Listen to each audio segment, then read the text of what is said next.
The elevator chimed softly as Coreed stepped into the top floor of Adeyemi and Company. Legal, heart-pounding. The office gleamed.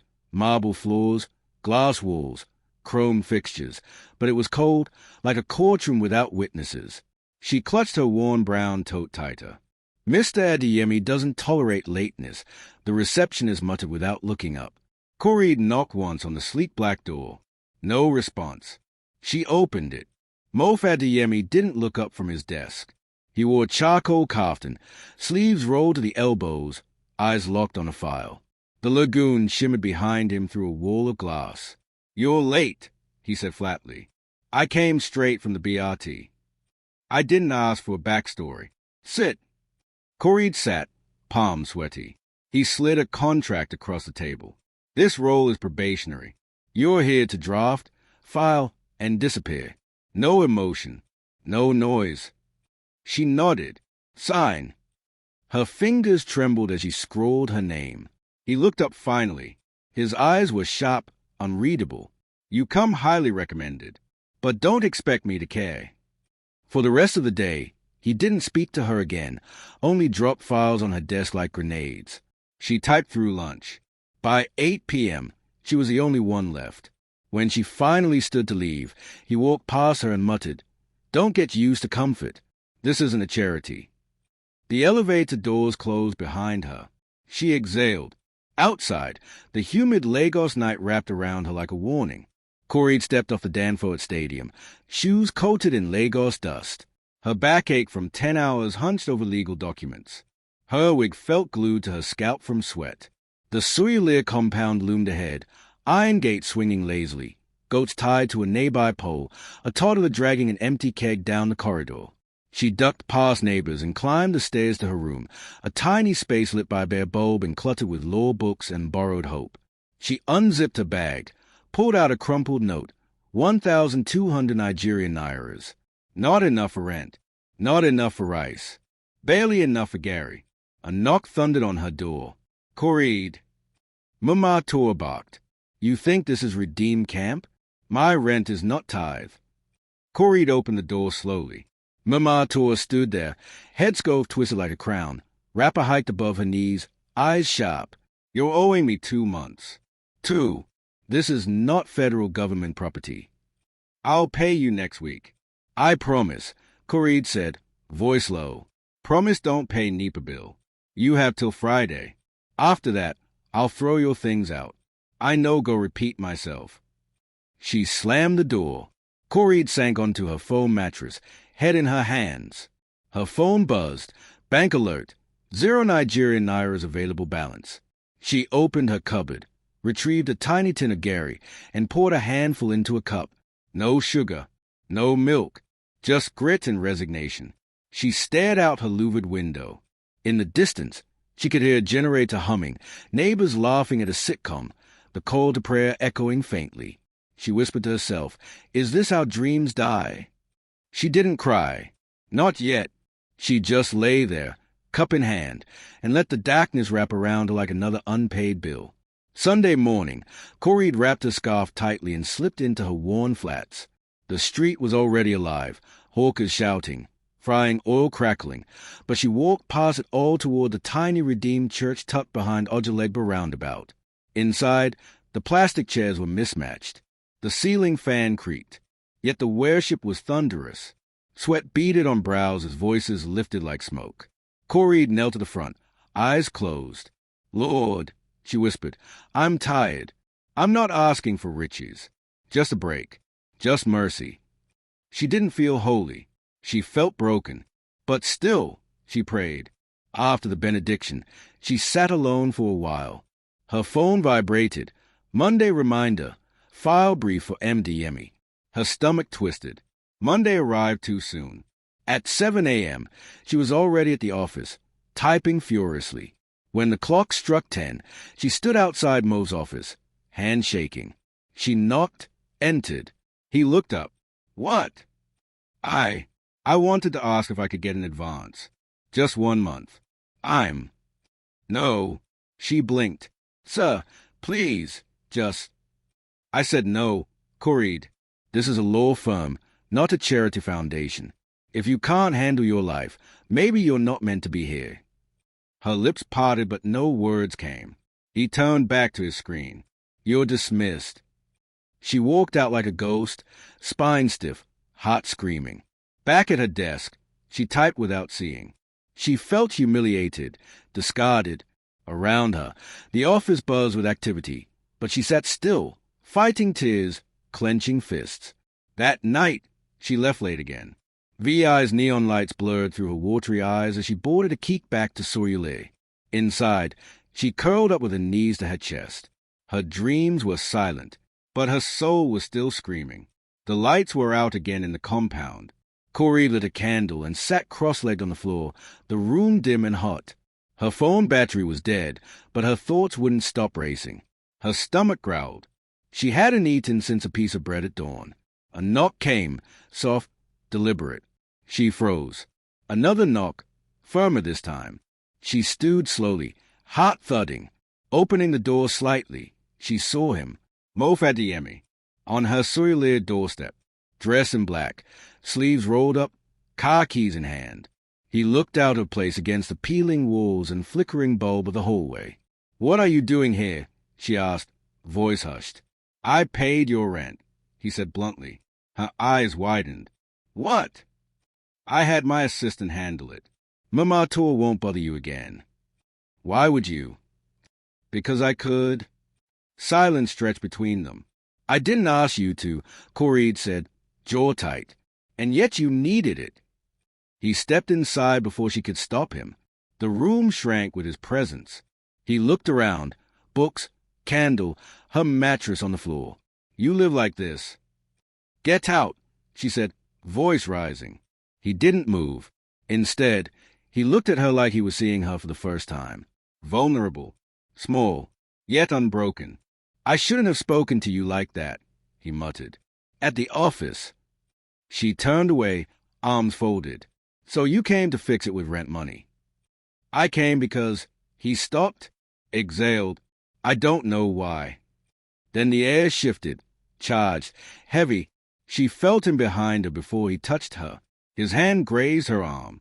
She didn't move, didn't stop him. In that silence, something broke open.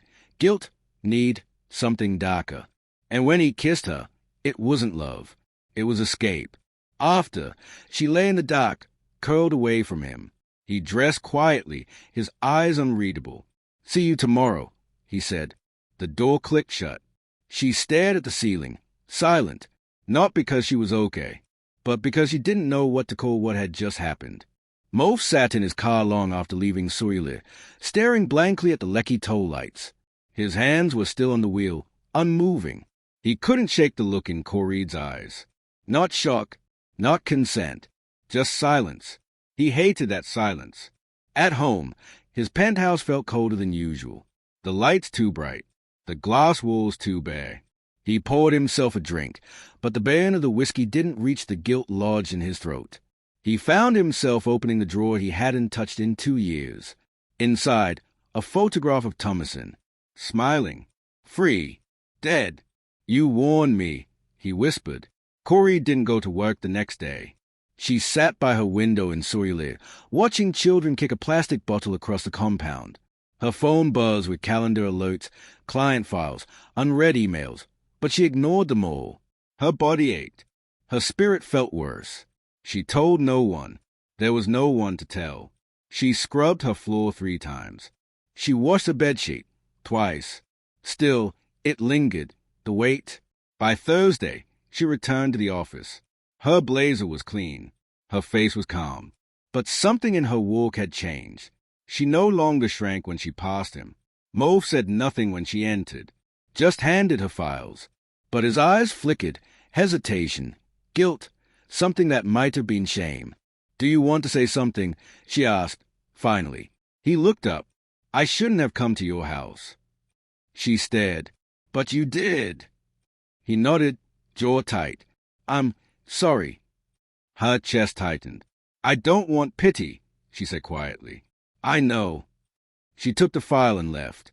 The air between them was no longer sharp, just heavy. That night, she wrote in her journal, "I am not broken, but I am bent. I am still standing. The following week passed in silence.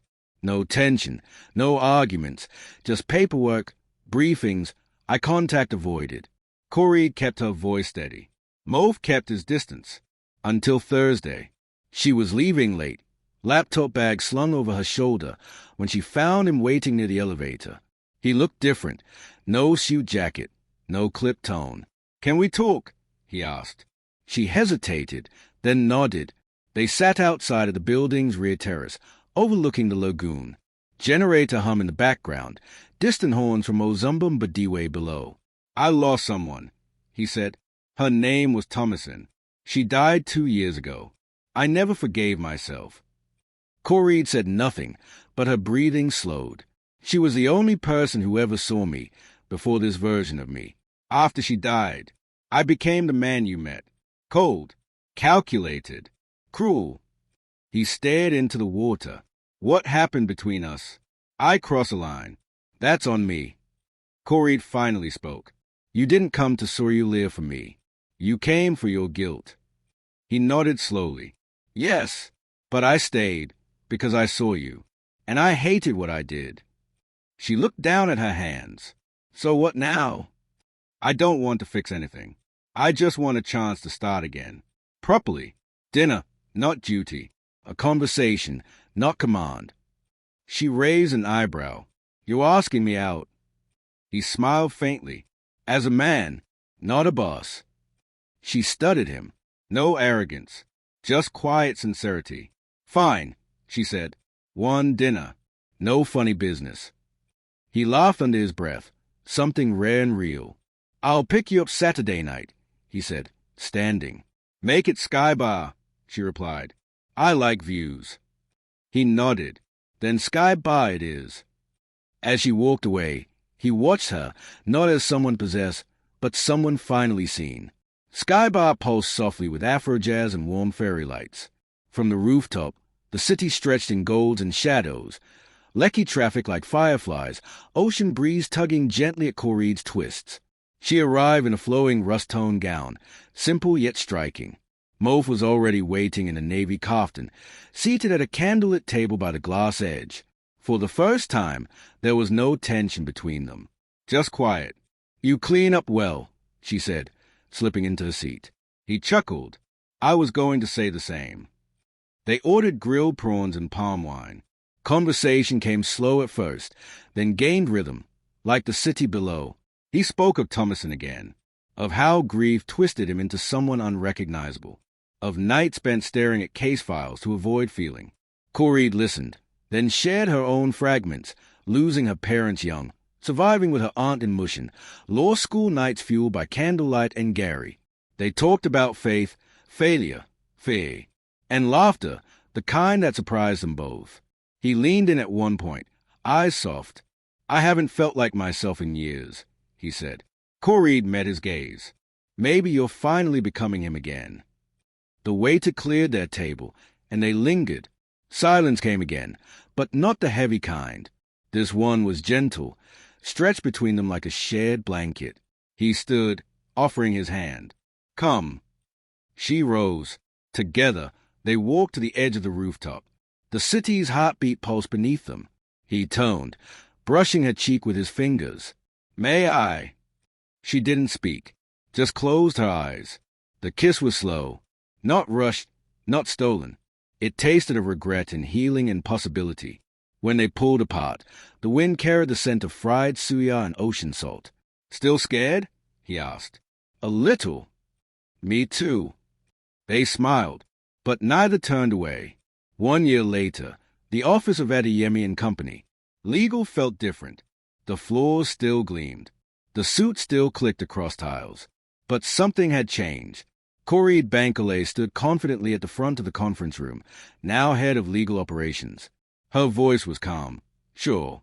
Junior lawyers leaned in when she spoke. Even the older ones listened. Mauve sat at the far end of the table, not as her superior, but as her partner. His eyes held quiet pride, not possession. After the meeting, she returned to her new corner office. Bright, filled with light, a single plant on the desk. Growth in all forms. That evening, they drove across Third Mainland Bridge, the city lights winking like memories. They arrived at a modest Akoi apartment. Home. He cooked. She painted her nails on the balcony. They moved like music, practice and warm. Later, Mo stepped onto the balcony with a small velvet box. "I bought this a while ago," he said, "back when I thought love was a reward." She looked up, cautious but calm. "I'm not asking to fix anything," he continued. "I'm asking because I've learned, because you stayed, because we both changed." He opened the box, simple silver band, no diamonds, no grand speeches. "I don't want perfection. I want the woman who stood when everything told her to fold." Coreid smiled softly, tears welling but not falling. "I'm still standing," she whispered. He slipped the ring onto her finger. Below, Lagos hummed, unbothered, electric, alive. Above, two people leaned into each other, not to complete, but to accompany. No fireworks, just peace. And sometimes that was a real miracle.